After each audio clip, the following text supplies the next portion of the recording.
Sometimes life gets hard, parang walang kaibigan.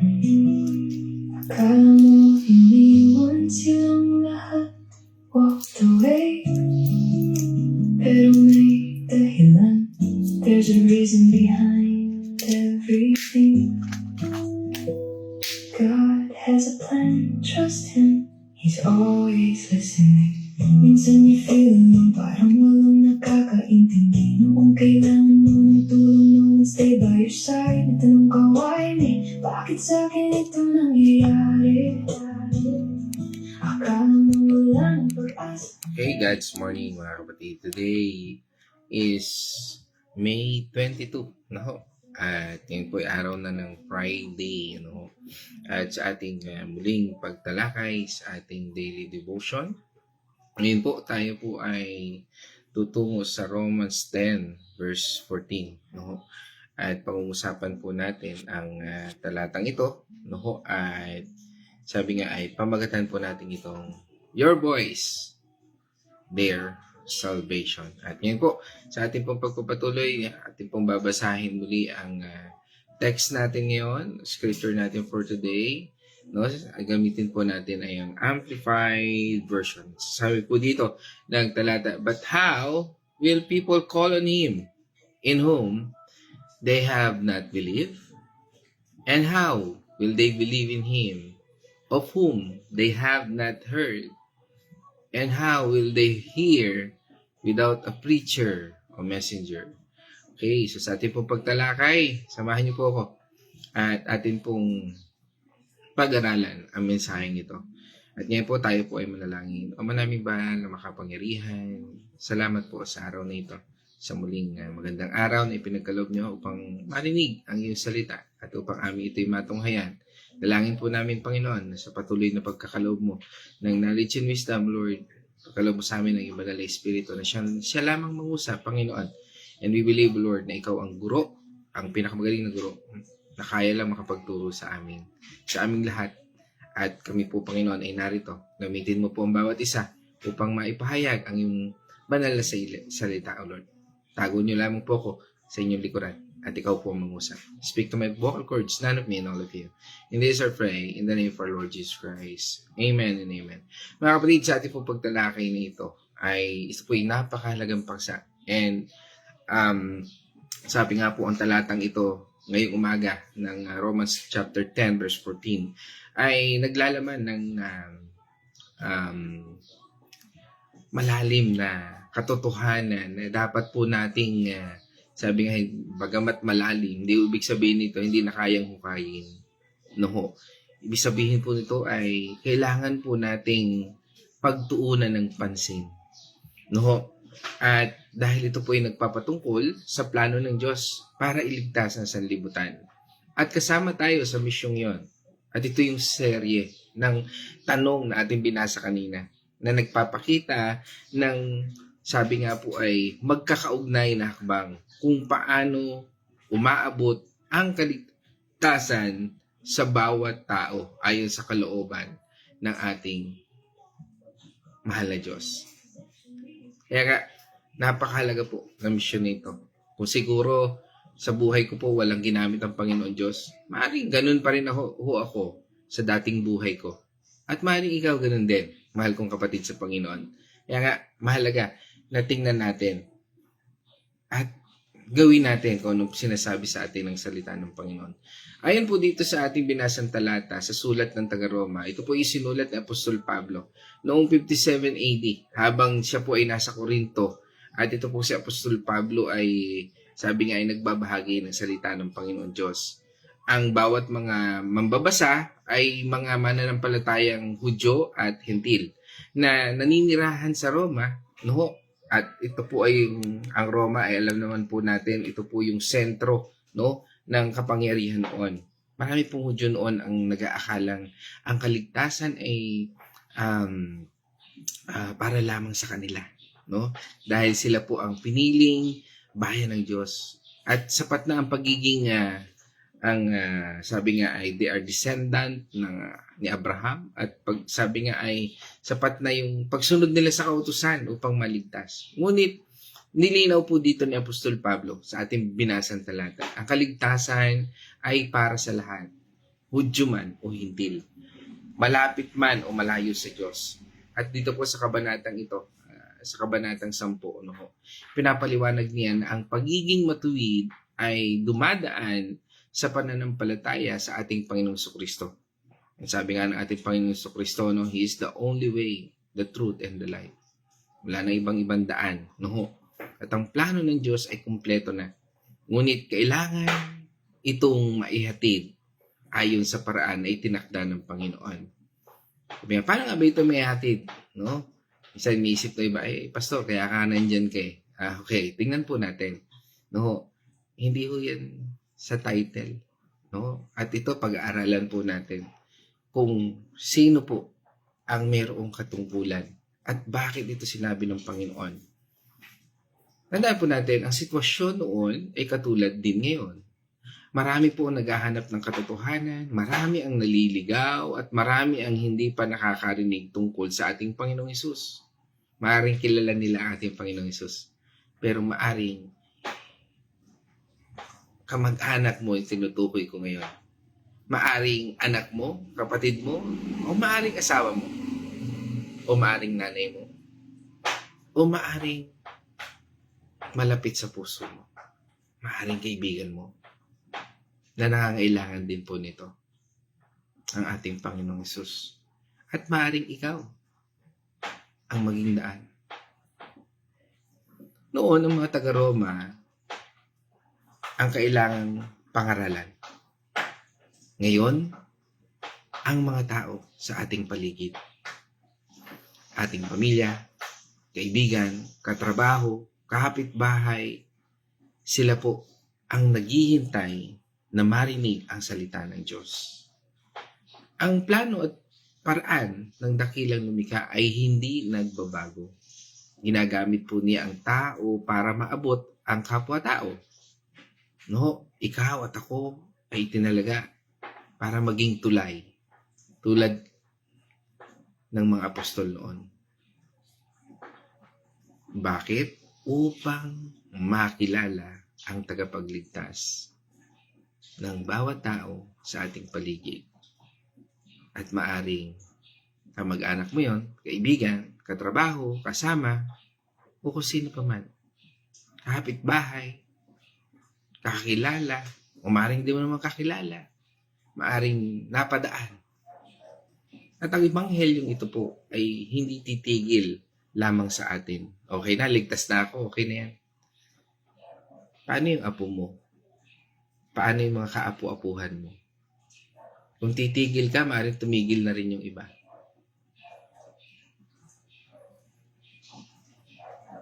Dapat po ito magpatuloy sa pamamagitan natin at ayon sa utos ng Banal na Espiritu, the Holy Spirit. Kaya nga po dito, ang kadena ng kaligtasan ay maaring nating tingnan sa pamamagitan nito. Nasaan ka na ba sa bahaging ito? Kung ikaw ay maririnig mo ito, pwede mo i-comment below kung nasaan ka. Okay? Ito po yung kadena. This is the chain. Kung ikaw yung tumatawag, yan po yung unang hakbang. Kung ikaw naman yung sumasampalataya, yan po yung ikalawang hakbang. Kung ikaw naman yung nakikinig, yan yung ikatlong hakbang. At kung ikaw naman yung nagpapahayag o isang sugo ng Panginoon Diyos, yan po yung ikaapat. At yan po yung chain. The one who is calling, yung nananampalataya, the believer, the one who hear, at the one yung isinugo, the messenger. Kaya nga po, dito sa ating mensaheng ito po yung pinatutungkulan natin, na binasa natin salita. Doon sa unang bahagi, sabi niya doon, but how will people call on Him in whom they have not believed? Paano sila tatawag sa Kanya kung hindi naman sila sumasampalataya sa Kanya? Ang dulo po ng kaligtasan ay ang pagtawag sa pangalan ng Panginoon. Kaya nga po nung tayo po ay tumanggap sa Panginoon, we need to call Him. Kailangan po natin manalangin. Pero nung una, ginabayan tayo ng ating pastor o ng ating kaibigan, ng pagtanggap. Gaya po ng nakasaad sa sinasabi ng Romans 10 verse 13, yung naunang talata, ang sabi po doon, ang sino mang tumawag sa pangalan ng ating Panginoon ay maliligtas. Ito po ay ang paglapit, pagsuko at pagtanggap sa ating Panginoong Hesus bilang tagapagligtas at anak ng Diyos. Ulitin ko po, ang paglapit, pagsuko at pagtanggap sa ating Panginoong Hesus. Tatlong bagay na nakapaloob doon sa ating pinag-aaralan. Ang salitang pagtawag nito, sabi nga po sa Greek word ay epikaleo. No? Ibig sabihin po niyan ay nangangahulugan ng pagsandal at lubos na pagtitiwala. Hindi tatawag ang tao sa ating Panginoon kung hindi siya totoo, makapangyarihan o tunay na tagapagligtas para sa Kanya. Kung siya talaga ang ating tagapagligtas, hindi yon dahil nakisama ka lang. Yung tinatawag natin general calling. Nakakita ko yung katabi ko, nagsalita. Ako din. Parang mukhang maganda. Pero dahil alam mo sa puso mo, tinanggap mo, bukal sa puso mo yung pagtanggap. At yan yung mga taong makikita mong sumusunod. Yan yung mga taong nabago na yung kanilang pagkatao. Hindi na alintana sa kanilang sitwasyon, ang kanilang kondisyon, kundi nakabase na sila sa Panginoon. At sumusunod sila ayon sa kalooban ng Diyos. Tandaan, walang kaligtasan kung walang pananampalataya sa Diyos. At ang pananampalataya ay nakabatay sa tamang kaalaman tungkol sa Divine Trinity. No? O sa banal na tatlo. Yan po yun. The Trinity. Kaya po napakalaga po niyan. No? At kung nais pa ninyong malaman, pwede nyo kung i-comment below. Usap po tayo. Kung mayroong naguguluhan dyan, bakit Trinidad? Bakit Diyos Ama, Diyos Anak, at Banal na Espiritu? O Abba Father, our Lord Jesus Christ, and the Holy Spirit. Bakit po yan? Kapatid, dahil hindi iba po ating topic ngayon, just comment below. Pwede po kayong tawagan. Tayo mag-usap. Pag-usapan po natin ayon sa Biblia na may pagmamahal at katotohanan. At doon sa ikalawang bahagi, sabi nga, and how will they believe in Him of whom they have not heard? O sabi nga po, at paano sila sasampalataya sa kanila kung hindi naman sila nakarinig tungkol sa Kanya. Ito po yung ikalawang bahagi ng ating binasang scripture sa Romans 10:14. Ang pananampalataya po ay hindi kusang lumalabas. Kaya po na sinasabi ng Roma, 10 verse 17, kung tatalon tayo doon, sabi doon, ang pananampalataya ay nanggagaling sa pakikinig at ang pakikinig ay sa pamamagitan ng salita ni Kristo. Faith comes from hearing and hearing the word of God through Christ. Kaya nga po yung ating patuloy na pag-aaral, sa saliksik ng salita ng Panginoon Diyos, yung ating pagtatalaga sa ating Panginoon, napakahalaga po yan. Ang pananampalataya po, sa Greek word ay, sabi nga, pistis. At ito po ay ibig sabihin ay laging nakabatay sa isang mensahe na galing sa Diyos. Marami po sa atin na ang pananampalataya minsan ay minamanipulate. Yung para bang ang akala lamang natin sa pananampalataya natin ay ito lang yung gusto kong panampalataya. Nagiging selective tayo. Mga kapatid, hindi po ganon.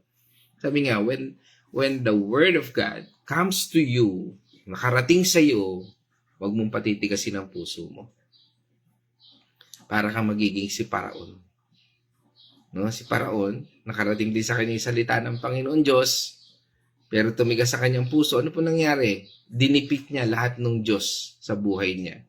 Yung Heket, Osiris, si Set, ibig sabihin niya, yung salapi, yung pagmamahal sa buhay na para ikaw ay kunwari manganak o ano pa man. O, ikabubuhay mo, yan po yun. Mga bagay na kalimitan, ginagawa mong Diyos sa buhay mo. Mga bagay na kalimitan, ginagawa mong pamantayan ng iyong buhay na hindi naman kaya makapagdugtong ng iyong buhay kahit isang oras o kahit isang minuto. Mga kapatid, ang dakilang lumikha ay hindi nagliligtas sa pamamagitan ng milagro lamang. Laging kasama po rito ang kanyang salita. Kaya nga po kung yung salita ng Panginoon Diyos dumating sa iyo, ano naman ang iyong ginawa? Paano mo ito nilalakaran? Paano mo ito isinasabuhay? At kung paano mo ito ginagamit? Pinapakilala po niya ang kanyang sarili at hindi nagpipilit sa sinuman. Lagi po natin tatandaan, hindi po tayo pinipilit ng Diyos. Kung hindi natin narinig o kung hindi narinig ng tao kung sino ang ating Panginoong Hesus, anong ginagawa niya sa krus para sa atin? Isipin natin yun. At paano nag-aalok ng kapatawaran ng Ama? Kung hindi mo naman tunay na nauunawaan. Ay, basta ako'y pinatawad na ng Panginoon Diyos. Bakit siya nasa krus? Hindi ko alam. Tanong mo sa pastor ko. Tandaan po natin, kung hindi natin nalalaman, hindi natin naunawaan, hindi natin naintindihan, hindi tayo umaattend, nagiging tamad-tamaran tayo, nagiging bulag-bulagan tayo, nagiging bingi-bingihan tayo. Hindi po kailanman maririnig ang salita ng Panginoon Diyos sa buhay ng bawat tao na ating kinaharap. At hindi ito sumasalamin. At hindi ito sasalamin. Kaya nga sa buhay naman na ng palataya,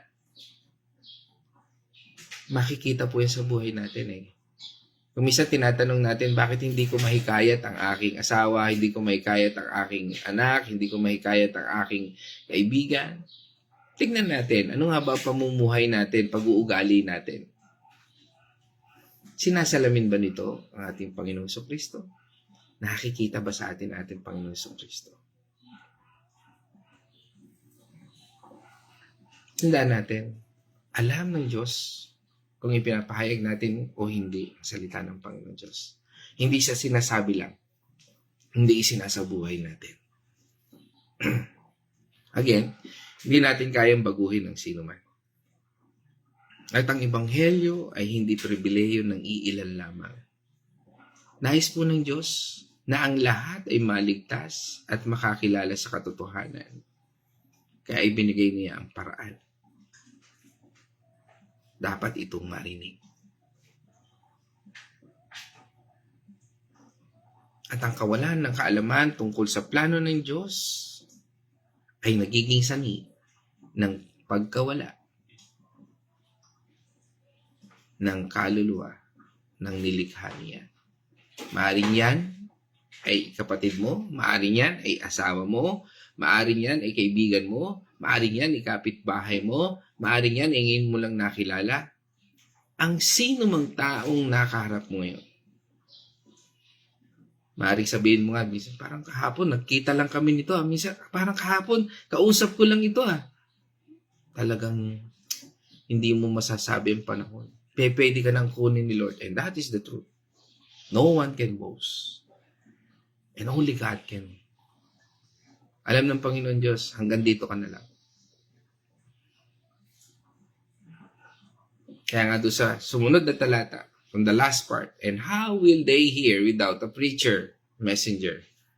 Andali, linawin natin yan. Pero tagalogin muna natin.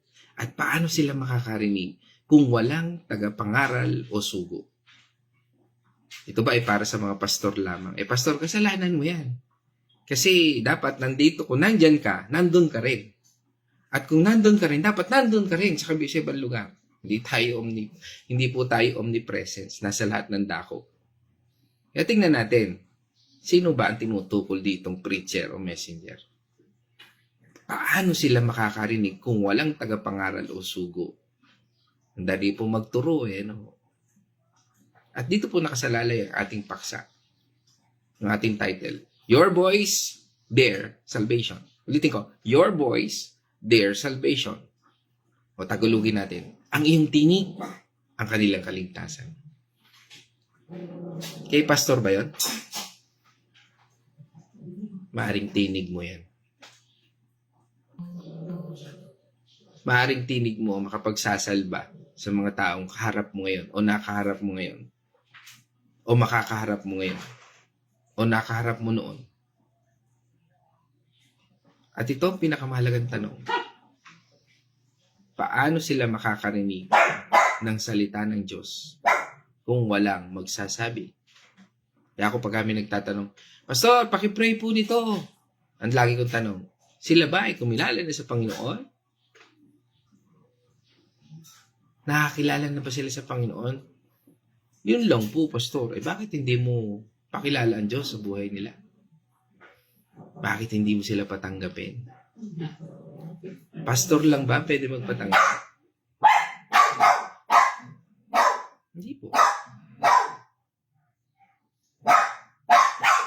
Ulitin ko po yung tanong. Paano sila makakarinig kung walang salita ng Panginoon Diyos? Kung walang magsasabi. Sandali lamang po ha.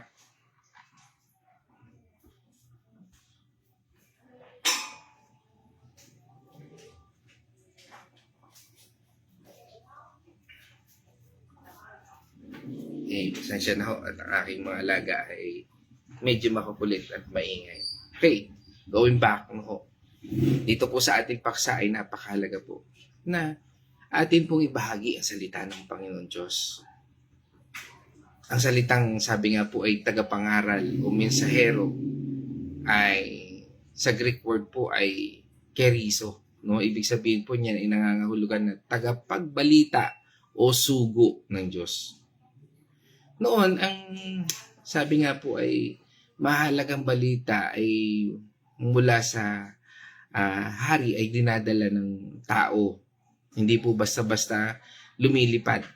Ganito rin po ang paraan ng hari ng mga hari, no? Our Lord Jesus Christ. Ito po ang dakilang lihim ng Diyos. Pinili niya ang tao para iligtas ang tao sa pamamagitan ng pagpapahayag ng kanyang katotohanan. Kaya meron nagtatanong, meron lagi, paano ko paniniwalaan ang Biblia? Ay sinulat lang yan ng tao. Tanong, kapag ba yan ay sinulat ng langgam, maniniwala ka ba? At isa pang tanong, kung yan ay sinulat ng langgam, maiintindihan mo ba?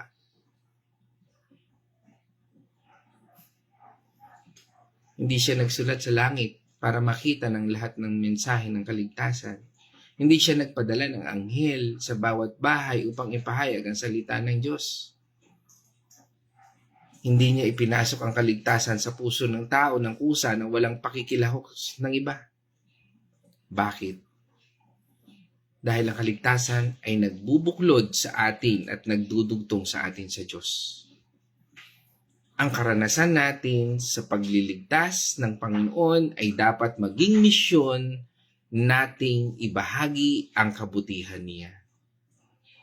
Ikaw at ako ang itinalaga maging tulay papunta sa Diyos. Sabi nga po, di ba? Kung walang magsasalita ng salita ng Diyos, walang maririnig. Kung walang maririnig tungkol sa ating Panginoong Hesus, walang sasampalataya. Kung walang sasampalataya sa Diyos, walang maliligtas. Kung wala pa magbabahagi ng salita ng Panginoon Diyos, huwag po kayong umasa na may maliligtas. Kaya nga kung yung mga tao na nakikita natin na nagpapahayag ng salita ng Panginoon Diyos, encourage them. Share. Alam niyo, I want to talk boldly, no? Na ang dami hong nakikinig, no? Pag tinitingnan ko itong view, ang dami, daan, no? Minsan nga, mahabot pa ng 1,000, no? Pero, ang mag-share lang po dyan, 2, 3, 4. Ano ba? Natatakot ba tayo? O tinatamad tayo? Pero yan ay atas sa atin ng Panginoon Diyos. Okay lang kung hindi man natin ito i-share. At least may share man lang natin yung Word of God ng iba.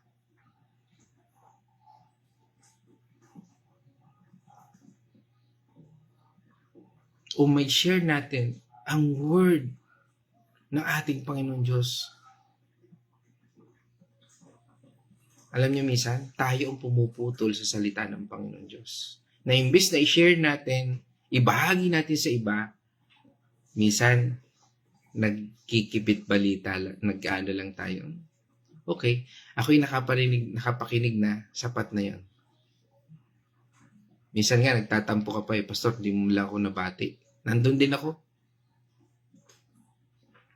Minsan, paumanhin baka minsan man na-overlook o minsan naman po ay akala ko nabati ko na.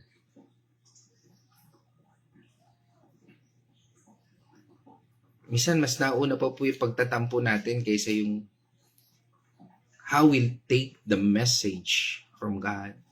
Kung paano po natin ito ibahagi, kung paano natin ito maisa sa buhay. Mas importante minsan sa atin yung social status kaysa to the mission, to the message of God. Hindi lang po pastor, leader, ang dapat mangaral ng salita ng Diyos. Ang sabi po dito ay messenger. At bawat naligtas, kung ikaw po ay naligtas na ng Panginoon Diyos, baka naman po ako ay nagkakamali. Kung ikaw ay naligtas na ng Panginoon at kung hindi pa, meron pa pagkakataon, pwede nyo kong i-comment below, tawagan nyo po ako. No? At kung ikaw po ay naligtas na ng Panginoon Diyos, no, mga mahal kong kapatid sa Panginoon, at tinanggap mo na ang liwanag na galing sa ating Panginoon, ikaw na po ang ilaw. Ikaw at ako. At kung nakatakas ka sa panganib dahil sa awa ng Diyos, ikaw na po ang magbababala. Ikaw na rin naman ngayon ang magiging daluyan ng salita. Kaya nga, ako po gusto kong pasalamatan yung mga nag-share kasi naging ilaw na rin po kayo. You pass the torch. Kung ako man po ngayon ang ginamit ng Panginoon para ipahagi ito, kayo din ay ginamit ng Panginoon para i-share din ito sa iba. Ang ating katahimikan ay maaaring maging dahilan kung bakit hindi naririnig ng iba ang katotohanan tungkol sa tagapagligtas. Ulitin ko po, ang ating katahimikan, ang ating pagpawalang kibo, ang ating hindi pagkilos, pagwawalang bahala, ay maaaring maging dahilan kung bakit hindi naririnig ng iba ang katotohanan tungkol sa tagapagligtas. Kaya nga po, mahalagang unawain po natin ang bahaging ito at ang aral na ito. Una, lagi po natin tatandaan, bahagi ka ng plano ng Diyos. Ikaw at ako. Kung naririnig mo ito ngayon at nandito ka sa bahaging ito, nakarating ka sa bahaging ito, napakinggan mo ito, ikaw at ako ay bahagi po ng plano ng Diyos. Hindi po aksidente na ikaw ay naniwala sa ating Panginoong Hesus. Ang kaligtasan natin, mo at ako, ay hindi lang para sa iyo, kundi para sa pamamagitan mo at ako. Na kailangan din ng iba. Kailangan din iba na marinig. Dahil ginagamit ng Diyos ang iba para marinig mo ang Ebanghelyo. Ngayon naman, ginagamit ka niya para marinig ito na iba at makilala rin sila ng Diyos. Kaya nga po napakaganda na ang ganda ng social media kung tutusin. Kasi kung ito ay i-share mo, friends of your friends ay makakahinig na rin. Kahit hindi mo sa kanila i-share. Kahit i-share mo lang yan sa Facebook mo. Yung mga, imaginein mo, hindi ko sila friend, pero dahil friend mo sila, makakarinig din sila ng salita ng Panginoon Diyos.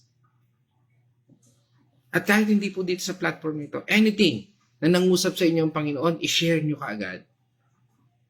Yun po ibig natin sabihin. Kahit hindi po itong platform na ito, At least kung meron mang scripture na nangusap sa iyo o pagbabahagi na nangusap sa iyo ang Panginoon, mga mahal kong kapatid, huwag po tayo maging madamot, maging daluyan po tayo ng pagpapala at ebanghelyo ng Diyos. Dahil kung ikaw ay nangangailangan ng kaligtasan, maaring ang mga kaibigan, maaring kamag-anak, kapitbahay mo ay nangangailangan din po ng kaligtasan.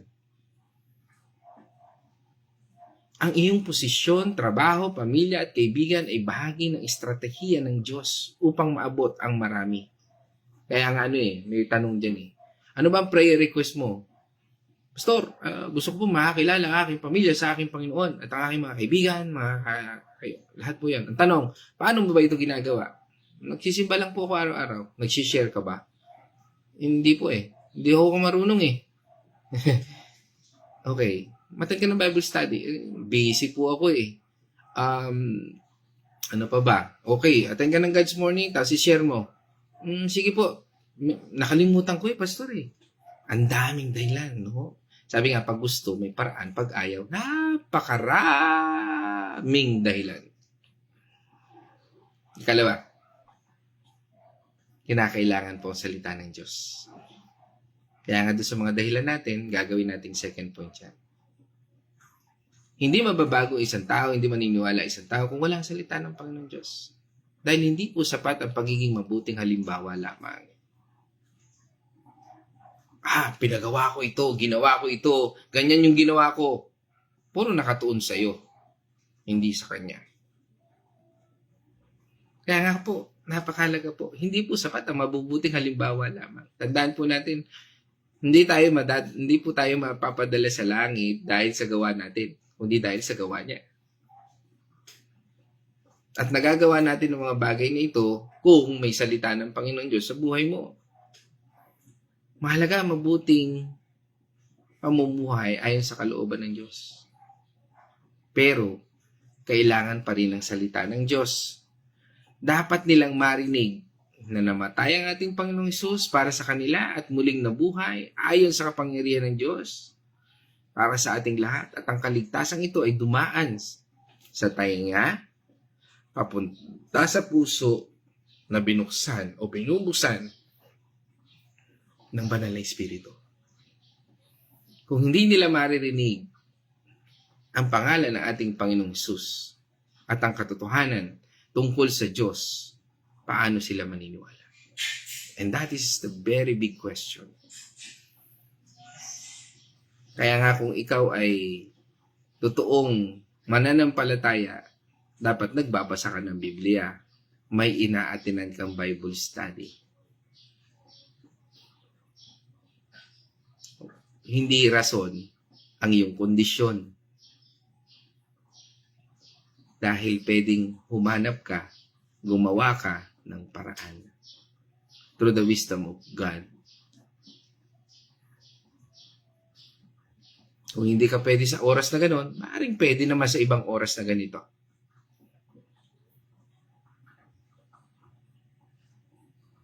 Ikatlo, napakahalaga po kasi ng iyong tinig para sa Diyos. Bawat isa sa atin, napakahalaga ng tinig ng Diyos.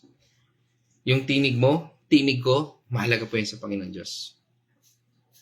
Madalas po nating isipin hindi tayo magaling magsalita o kulang sa kaalaman tungkol sa Diyos. Di po ba? Tandaan, ang lakas ng mensahe ay wala sa nagdadala, kundi sa nagpadala. Hindi po kinatatakot ko nun. Dahil sa katotohanan, hindi po talaga ako magaling magsalita. Utal-utal pa nga, nabubulol-bulol pa nga po. Minsan pumipiyok-piyok pa nga po. Pero dahil sa conviction na ito mula sa Panginoon, yan po nagtutulak para gawin ko ito. Ilang beses ko na rin gustong sumuko. Lalo na pag tinitingnan ko yung mga tao sa paligid ko, pakatamad naman ito, pare. Ang hirap naman itong ispilengin. Sinasabi mo na nga yung katotohanan, ang tigas pa rin ng puso, parang pasok dito, labas dito. Ang sabi ng Panginoon, pasok dito, punta dito. At ako naniniwala na ang Diyos lamang ang makagagawa noon. Mga mahal kong kapatid. Kaya nga po ulitin ko, Tandaan, ang lakas ng mensahe ay wala sa nagdadala, kundi sa nagpadala. Sino po yun? Ating Panginoon. Ang dakilang Diyos. Kaya nga po ang trabaho natin, ikaw at ako, ay magsalita na ipinagkaloob sa iyo ng Diyos. Kung ano yung natutunan mo ngayon, sabihin mo, dahil ang trabaho ng Banal na Espiritu na kumbinsihin ang puso nila. Hindi mo trabaho na kumbinsihin ang puso ng mga taong ito. Only the Holy Spirit. Siya po ang mangungusap sa iyo. Kaya nga diba sa panalangin natin kanina, napansin niyo po, ang dalangin ko po, speak to my vocal cords, none of me and all of you. Kaya nga po, wag po tayong matakot. Ang simpleng pagbabahagi natin ay sapat para gamitin ng Diyos ang kanyang gawain. Ika-4, ang kaligtasan mula sa Diyos ay dapat ibahagi. Yan po ang misyon nating lahat. Isang malalim na katotohanan. Ang pananampalatayang hindi ibinabahagi ay pananampalatayang na mamatay. Ulitin ko, ang pananampalatayang hindi ibinabahagi ay pananampalatayang namamatay. Kung hindi mo man ibinabahagi ang iyong faith, namamatay po yan. Kaya hindi pwedeng wala kang church eh. Hindi pwedeng hindi ka umaattend ng church.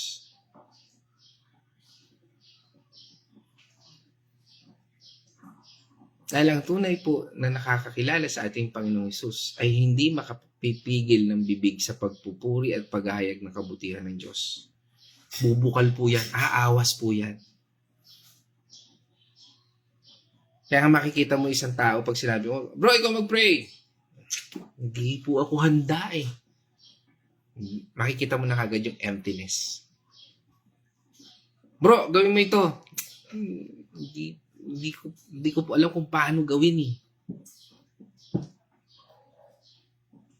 Because there's no effort at all.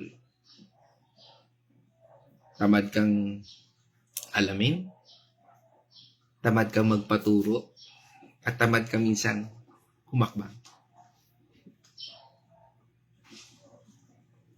Gaya po ng nakatuklas ng lunas o nakakatakas sa panganib dahil sa tulong ng Panginoong Diyos. Tiyak po na isinasabi niya ito sa iba upang sila rin po ay mapabuti at mailapit sa Diyos. Di po ba? Pagka may mga bagay tayo, galak na galak tayong sabihin. Kaya nga mga mahal ko kapatid sa Panginoon, ang Romans 10:14 po ay tinatanong tayo ng Diyos. Ito pong paksa na ito ay pagtanong at pagtugon natin sa Panginoon Diyos. Dahil ang sagot po dito ay ikaw at ako. Sabi nga po doon, di ba? Paano sila tatawag kung sila ay sasampalataya sa Panginoon? Yan lang po yan. Ang taong talagang tatawag sa Panginoon kung sila ay sumasampalataya sa Panginoon. At kung hindi ka nakatitiya, kapatid, pwede mo akong i-message. Kahit hindi tayo magkakilala. Kung gusto mong tanggapin ng Panginoon, huwag kang mahiya. Mag-comment ka sa akin. O kung hindi naman, mag-PM ka sa akin. Kung iyan ay i-share ng kaibigan mo at hindi man tayo friend, mag-PM ka sa akin. Pwede mong sabihin, gusto ko pong tanggapin ng Panginoon.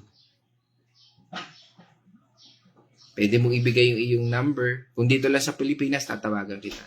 Huwag lang po sa planetang Mars. Joke lang po. O sa ibang bansa. No? Again, paano po sila sasampalataya? Kung sila ay makakarinig tungkol sa ating Panginoong Hesus. Paano po sila makakarinig? Kung ikaw ay magsasalita ng salita ng Diyos. Kung ikaw at ako. Kaya nga po ang paksa natin, your voice, their salvation. Ito po ipaalala. Nabigyan tayo ng Diyos ng pribilehiyo at responsibilidad. This is our responsibility. Lahat po tayo. Wala pong exception dito. Ako'y matanda na. Ako'y may sakit. Lahat po tayo. Binigyan po tayo ng responsibility ng Panginoon. Ang mga taong nasa paligid mo ay hindi pa nakakakilala sa Panginoong Hesus, ay naghihintay ng mensahero ng Diyos. at ikaw ang nakatayo sa harapan nila. Di mo ba napapansin bakit ikaw ang nilagay ng Panginoon Diyos dyan? Tatawagin ko yung aking pastor. Gano'n ba kalayo yung pastor mo? Malayo eh. Balik ka ha. Hindi na po ipabalik. Kasi you miss the opportunity na ibahagi sila. Kaya nga po, kapag pumunta ako sa isang lugar, bawa po magko-quote kami, mag-inspection kami ng construction, ang una ko pong gagawin dyan, magbabahagi po ko ng salita ng Panginoon Diyos. Why? Kasi, hindi ko naman masasabing kahit anong ganda ng pakikipag-usap, kahit anong ganda ng paliwanag mo sa mga taong yan, minsan, sabi nga, there's a change, there's a twist. Pero pinakamagandang twist doon, nakilala nila ang Diyos. Sumampalataya sila sa Panginoon. At yan po yung tinuro sa akin ng Panginoon.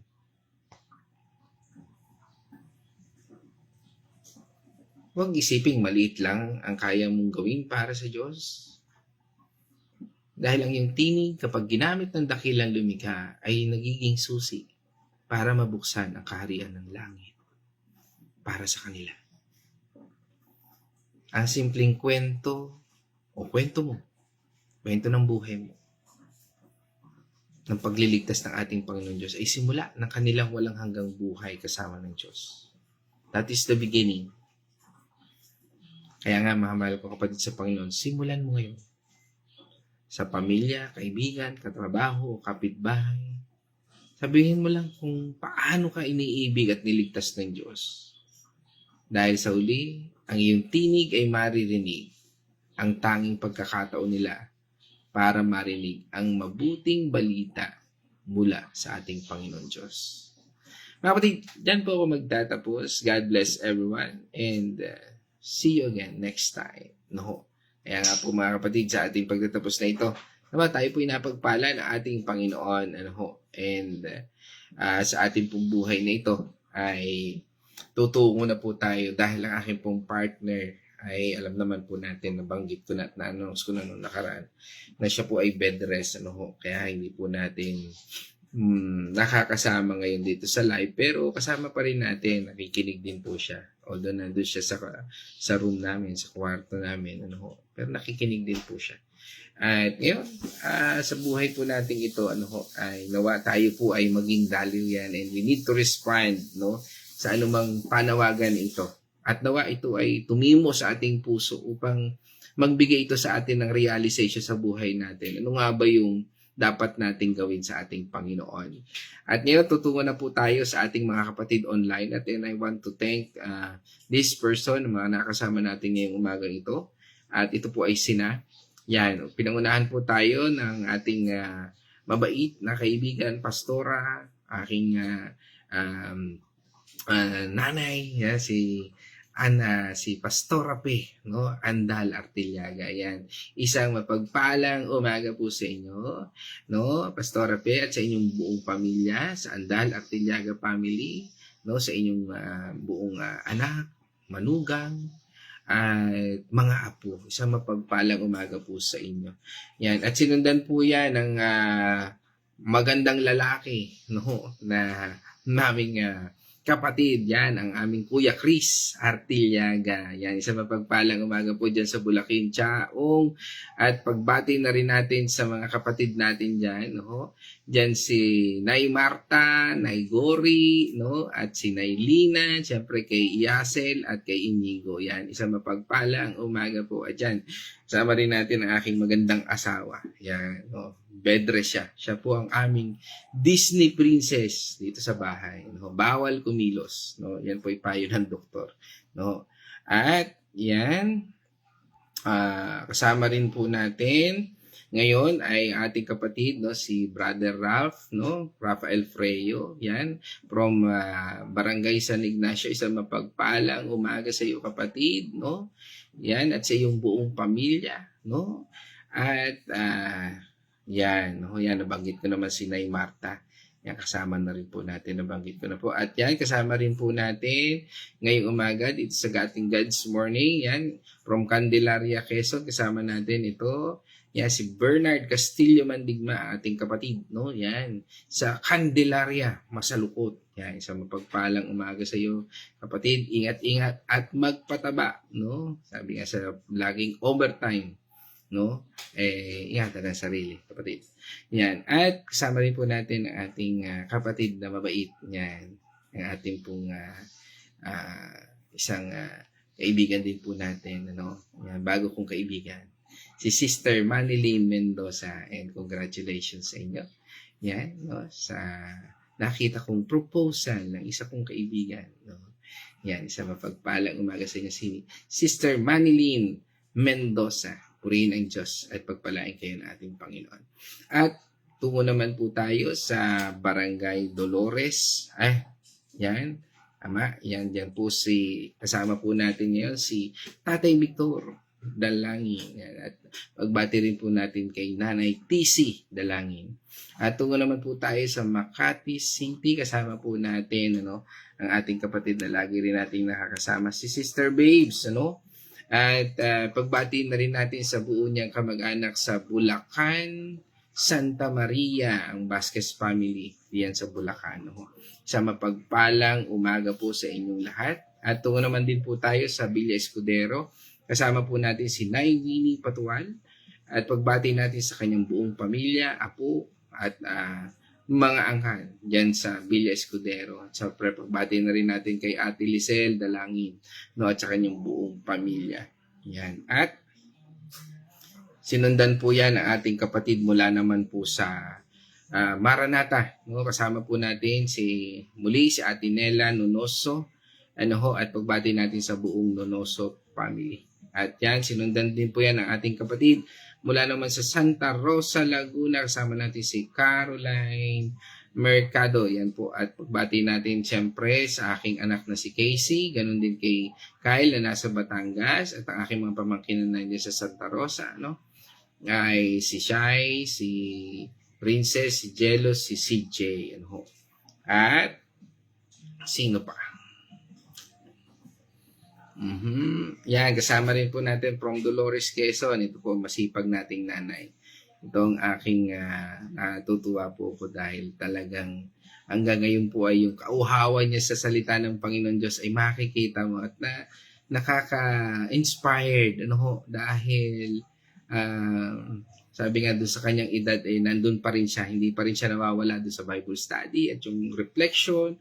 Grabe. Ito po si Nay Remy Alinea. Saludo po ako sa inyo, Nay. Isang kagalakan po.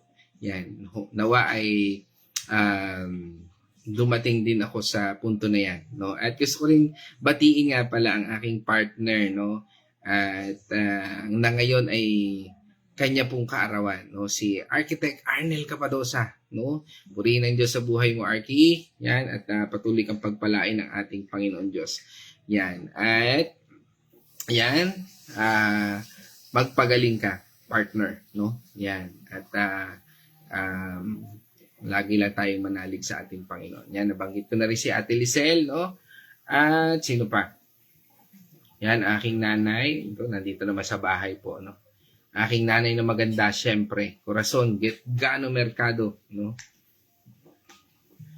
At sino pa po? Yan, from Liliw, Laguna, kasama po natin ang bayan ng Liliw, ang bayang Magiliw. Bayang Magiliw. Yan, si Nay Edna Arosena. Yan, kasama po natin. Pagbati natin sa buong Arosena family. Yan, praise God po. Yan. At, sino pa? Sabi ni Nay Winnie Patuan, tunay po nang masumpungan ko po ang Panginoon ay napakalaking bagay sa buhay dahil may proteksyon at ligtas. Sabi nga po dito ni Sister Babes, ang pagbabahagi ng salita ng Panginoon, ang pagbabahagi ng salita ng Diyos ay lulugdan at kasiyahan ng ating Panginoon. Pero kung ibabahagi lang natin ito na walang pagmamahal at malasakit, ay di natin masisiguro. Dali po ha. Medyo, nasa na ba? Yan.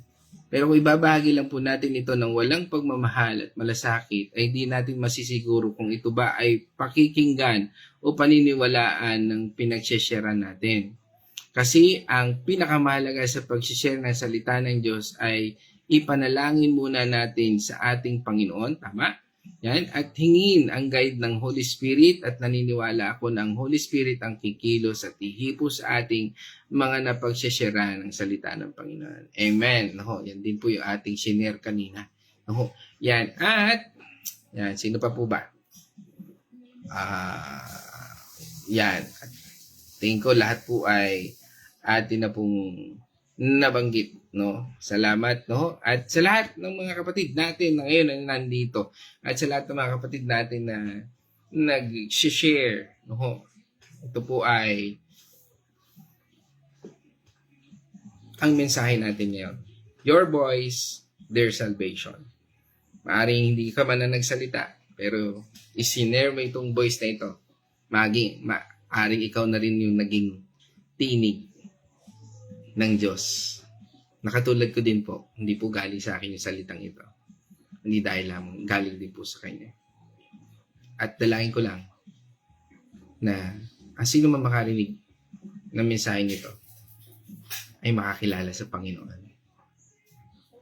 Kahit hindi na po ako, ang Diyos na lang. Purihin natin Panginoon Diyos mga kapatid, dyan po tayo magtatapos again sa ating pagtatapos na ating mensahe ngayon dito sa Romans 10 verse 14. Pinamagatan natin your voice, their salvation. Tayo po ay manalangin. O manaming banal na makapangyarihan, Diyos Espiritu Panginoon, sa amin Panginoon ay nangungusap at nagbibigay ng siyang tunay na tinig. Dalangin po namin Panginoon na sa amin pong patuloy na pagtunghay at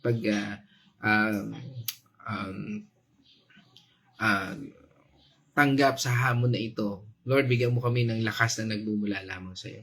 Dalangin po namin na bigyan mo po kami ng katatagan upang harapin ang lahat ng aming mga pinagdadaanan, pagsubok, Lord, na Panginoon na inaalaw mo sa aming buhay upang kami ay matuto at upang kami ay mahubog. Salamat, Panginoon, dahil sa tinig na ito, maaring kami po ang iyong gamitin. Lord, dalangin po namin na bigyan mo kami ng lakas, patnubay at gabay upang ang tinig na ito ay makita ka, hindi po kami. Lord, at sa ito rin, Panginoon, kami po ay nagpapasalamat sa kagalingan ng lahat ng may karamdaman at probisyon sa lahat ng nangangailangan. Dalangin din po namin, Panginoon, ang patuloy mo, Panginoong, pagpapagaling sa aking asawa. Lord, ganun din, Panginoon, ang sa aking partner, kay RK, Lord, na patuloy, Panginoon, na nag-undergo, Lord, ng kanyang therapy. Lord, patuloy niyo po siyang gabayan, ingatan, at patuloy, Panginoon, na sa kanyang kaarawan, ay kalooban mo po siya ng lakas at patnubay. Muli sa lahat ng ito, sa iyong papuri at pagsamba sa tanging pangalan ng Ama, ng Anak, at ng Banal na Espiritu. Ito po ay aming dalangin sa pangalan ng aming Panginoon, tagapagligtas sa Jesu Cristo.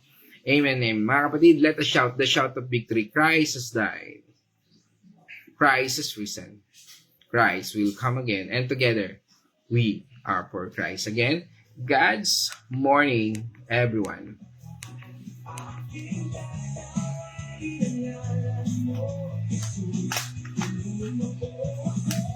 Problema lang yan, kayang lampasan.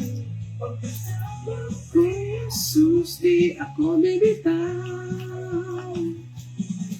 Kahit mabigat, ahal sa pag-asa, sa piling mo, Panginoon, lahat ang kakaya. Sa bawat hamon, may dahilan ka. Turuan mo magtiwala, ikaw ang bahala. Ikaw ang maghila, ikaw ang Jesus. Sa problema ko, ang sagot. Oras ng pagtulog, at tila walang paraan. Aking nanawagin ang ngalan mo, Jesus. Tulungan mo ako, problema lang yan, kayang lampasan. Pagkasama si Jesus, di ako bibitaw.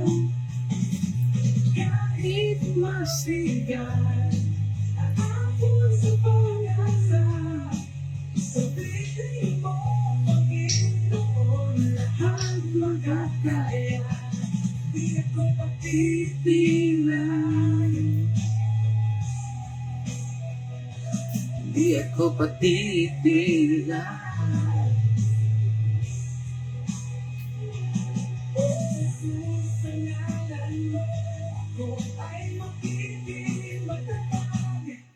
Problema lang yan.